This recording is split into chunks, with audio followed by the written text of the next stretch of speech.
In some of the world's most isolated societies, women hold a level of freedom and authority that many modern cultures still struggle to accept.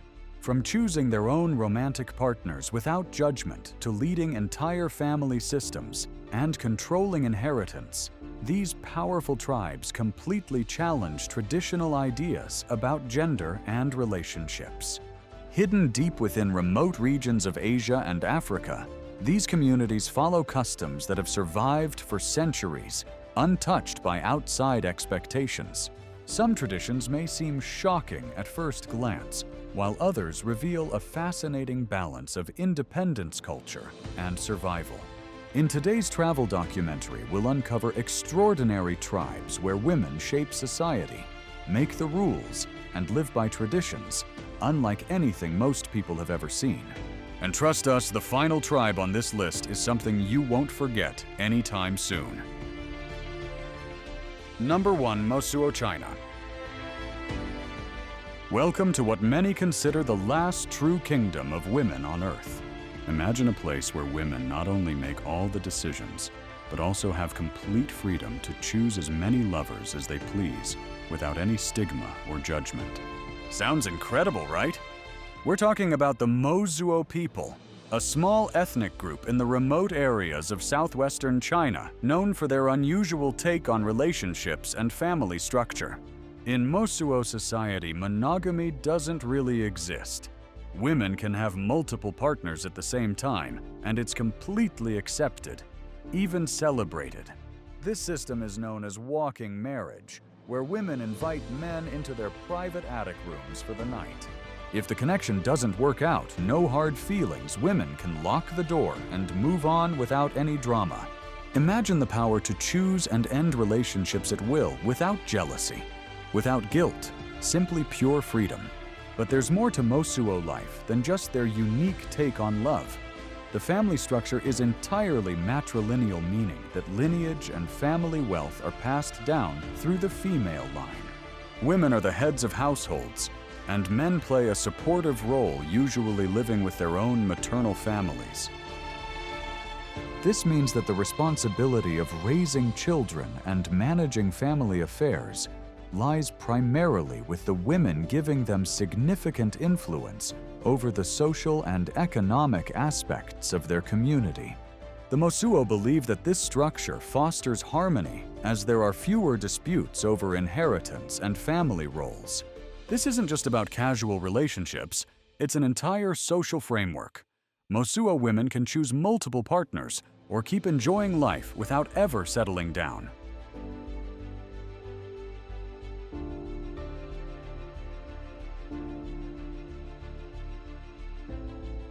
Number 2. Kalash people, Pakistan.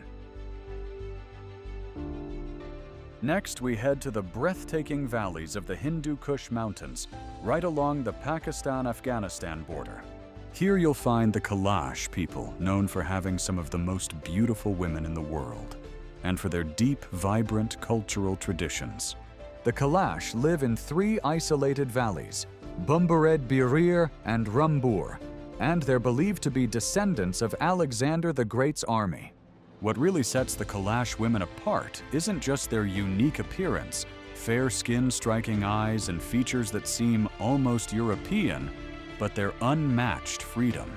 Kalash women can freely choose their husbands, leave them if they're unhappy, and marry again as many times as they want, without facing any form of judgment from their community. This autonomy over their love lives makes the Kalash women some of the freest women in the region. In addition to their romantic freedom, Kalash women are integral to their community's religious and cultural practices. They are the keepers of rituals and ceremonies that have been passed down for generations. During festivals like Chalam Joshi Kalash, women lead dances, sing traditional songs, and play vital roles in ensuring that their unique heritage is preserved. During their marriage ceremonies, they don't follow traditional customs like walking down the aisle. Instead, couples dance together, and if the chemistry feels right, they simply run to the groom's home to begin their married life. Imagine a world where starting over is always an option, where no one questions your choices, and the pursuit of happiness is all that matters. How empowering is that? Number 3, Hamar Tribe, Ethiopia. Imagine women proudly displaying deep scars as symbols of their strength and pride. Welcome to the Hamar Tribe of Ethiopia, where these scars are worn not with shame, but as badges of honor. These incredible women endure whipping during a ceremony not as a punishment, but as an act of choice. They bear these marks as powerful testaments to their bravery and loyalty. During the bull jumping ceremony, a rite of passage for young men proving their readiness for adulthood, Hamar women are the ones who really shine. They step forward to be whipped, often singing and dancing, while encouraging the men to strike harder. It's shocking at first glance, but for the Hamar, it's about the strength of their bonds and their unyielding support for the men in their families. Imagine transforming something so painful into something empowering. Could you see scars as a source of pride? Hamar women also exude an incredible elegance, adorning their hair with a rich mixture of red ochre and butter. Their vibrant beads and intricate jewelry tell stories of their rich cultural heritage, making them look like living pieces of art. Beyond aesthetics, these adornments signify social status, marital status, and family connections. Strength, resilience, and beauty come together in an awe-inspiring way that's rarely seen. The Hamar women are not just symbols of support and beauty. They are also the keepers of tradition and community cohesion, playing crucial roles in educating younger generations about their customs and beliefs. Number 4, Akan Tribe, Ghana. Let's travel to Ghana, where we discover the Akan tribe, a community that redefines the roles of inheritance and power. In Akan, culture, wealth does not pass from a father to his children, but from an uncle to his nieces and nephews. The belief is that the most unbreakable lineage runs through the women, making the maternal line the cornerstone of the community. In this society, fathers do not inherit wealth directly to their sons or daughters. Instead, the sisters' children inherit everything, emphasizing the importance of the maternal line. Imagine growing up with your uncle being the primary male figure and your inheritance tied to your mother's lineage. This powerful dynamic not only ensures that the family's wealth stays in trusted hands, but also highlights the crucial role that women play in the Akan community. The Queen Mother, known as the Ohima, is one of the most powerful figures in the Akan tribe. She holds the power to choose the king, and even the king must heed her counsel. The Ohima is not just a ceremonial figure. She is deeply involved in governance, advising on matters of state, and ensuring that the community's values are upheld. It's an extraordinary role that places women in a position of significant influence over leadership and decision-making. The Akan system ensures that women are at the core of both social and political power, emphasizing a balance that empowers both genders in different but complementary ways.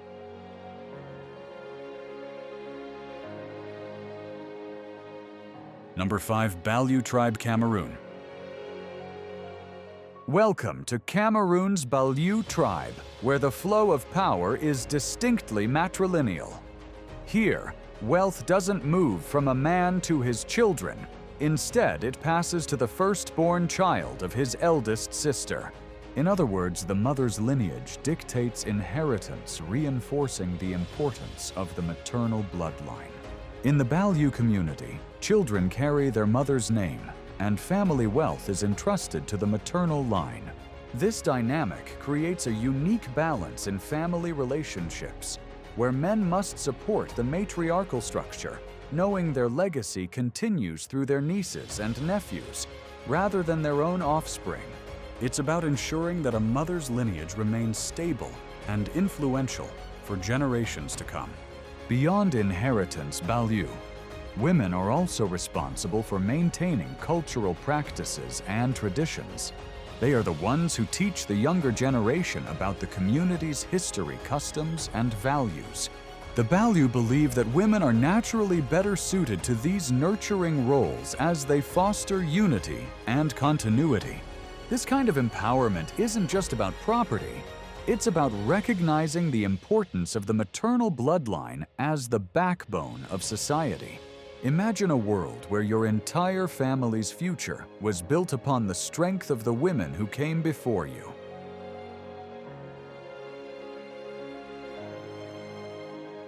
Number 6. Khasi Tribe, India. In the lush hills of Meghalaya, India, the Khasi tribe represents one of the few remaining matriarchal societies in the world. Here, wealth, land, and even the family name are passed down through the daughters. The youngest daughter inherits the largest share and becomes the guardian of the family estate.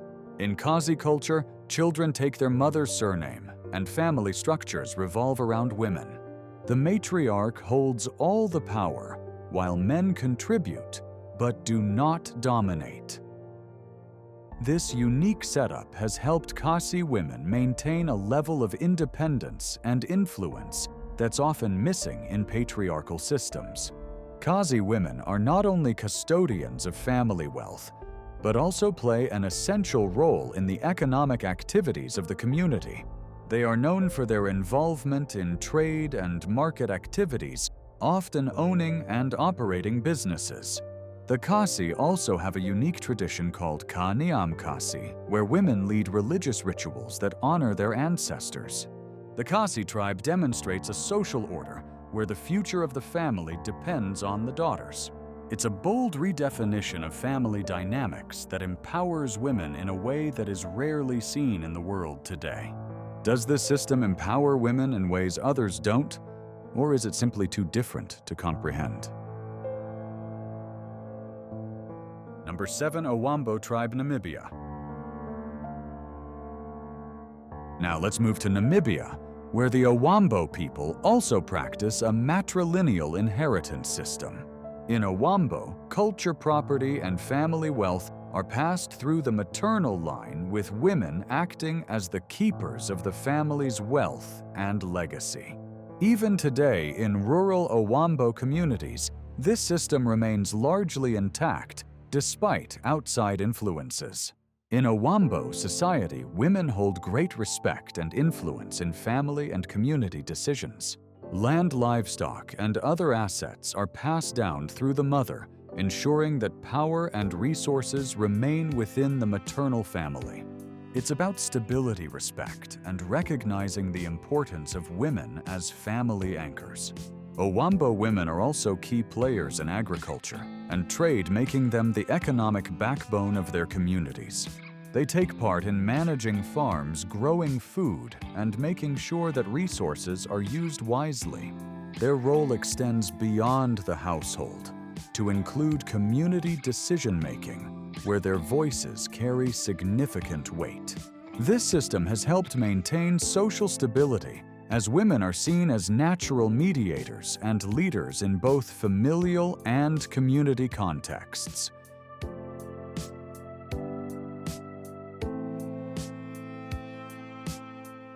Number 8. Garo Tribe, India. Let's travel to northeast India, where the Garo tribe has thrived for centuries by embracing matrilineal customs. Here it is not the men who are the heads of the household, but the women who hold the power and control the family's wealth and inheritance.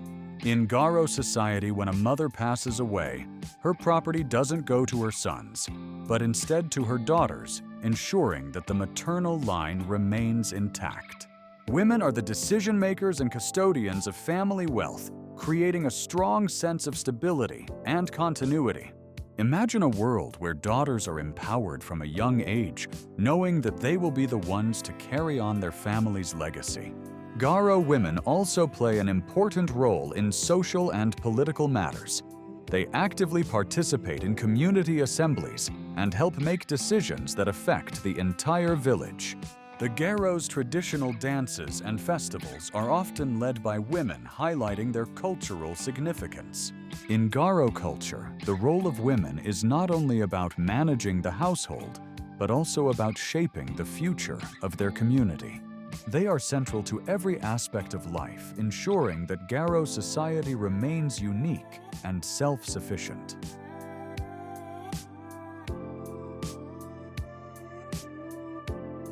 Number 9, Minangkabau, Indonesia. Welcome to West Sumatra, Indonesia, home of the Minangkabau community, the largest matriarchal society in the world. Here, family wealth and community influence flow exclusively through women. When it comes to inheritance, property passes down to the daughters, not the sons. This system creates an incredible bond among the women in the community and helps preserve their family's legacy across generations. In Minangkabau culture, the role of the mother is sacred. Men act as supporters and play important roles, but they do so within a framework that places women at the center. This arrangement not only preserves traditional values, but also offers a breathtaking reversal of gender norms, celebrating collaboration and mutual respect between genders. Minangkabau life is more than just family dynamics. Women also have significant roles in cultural practices and decision-making for the community. They are central to the governance structure, participating in both village councils and family gatherings where decisions are made. Additionally, Minangkabau women are educators passing on the traditions and language that keep their culture vibrant.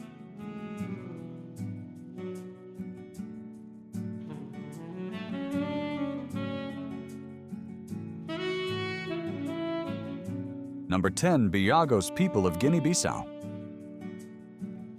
Welcome to the Bijagos archipelago in Guinea-Bissau, where the people have long practiced a matriarchal way of life. The Bijagos are divided into 4 clans, each ruled by a matriarch. Here, all land and property are owned by women, while others in the community may use it. They cannot claim ownership. In every family, the mother is the authority figure, controlling wealth resources and family decisions. These rights are even protected by law, ensuring that the maternal line remains strong and respected. It's an intriguing departure from the usual patriarchal systems and serves as a compelling example of how a matriarchal society can maintain balance through women's leadership. Bijagos women are also deeply involved in community governance and play key roles in organizing social and religious ceremonies. They are responsible for teaching the younger generation about their duties to the clan and ensuring that traditions are upheld. This structured involvement keeps the Bijagos culture resilient, even as external influences increase. Their focus on the maternal line as a source of stability has helped preserve their unique identity. Could the emphasis on women's leadership offer insights into building more cohesive communities elsewhere? Number 11, Himba tribe, Namibia. Now let's end with one of the most remarkable cultures in the world, the Himba tribe of Namibia. These incredible women have lived in near isolation, untouched by modern influences. One of the most unique aspects of their lifestyle is that Himba women do not bathe with water. Instead, they cover themselves in a red paste called ojis, made from animal fat, and red ochre. This mixture keeps their skin protected from the harsh desert climate and also symbolizes beauty. In a land where water is more precious than gold, the Himba practice a different kind of cleansing ritual known as the smoke bath. They burn medicinal herbs and cover themselves in blankets to let the fragrant smoke cleanse their bodies. It's their ancient way of maintaining hygiene and beauty without using water. These women also carry an incredible sense of style. Their hair is styled into elaborate braids coated in red ochre, and they wear colorful beaded jewelry. Every part of their look has cultural significance, and they carry it with pride. Despite their traditional lifestyle, the Himba remain open and welcoming, often eager to share their culture with those respectful enough to learn. Himba women are also the pillars of their households, managing both family affairs and the community's livestock. They teach their daughters the skills needed to survive and thrive in one of the harshest environments on Earth, ensuring that their traditions are kept alive. Imagine living a life where beauty and cleanliness mean painting yourself red every day. Could you adapt to that kind of lifestyle? Conclusion. And there you have it, some of the most fascinating matriarchal societies from around the world. We've explored everything from the walking marriages of the Mosuo in China to the inherited wealth of Ghana's Akan tribe, to the red ochre-painted beauty of Namibia's Himba tribe. Each of these communities challenges the stereotypes we have about power and gender roles, showing us that there are many different ways for societies to thrive. What do you think, which of these matriarchal tribes surprised you the most? Could the unique customs of the Minangkabau or the Kasi serve as inspiration for more equal societies worldwide?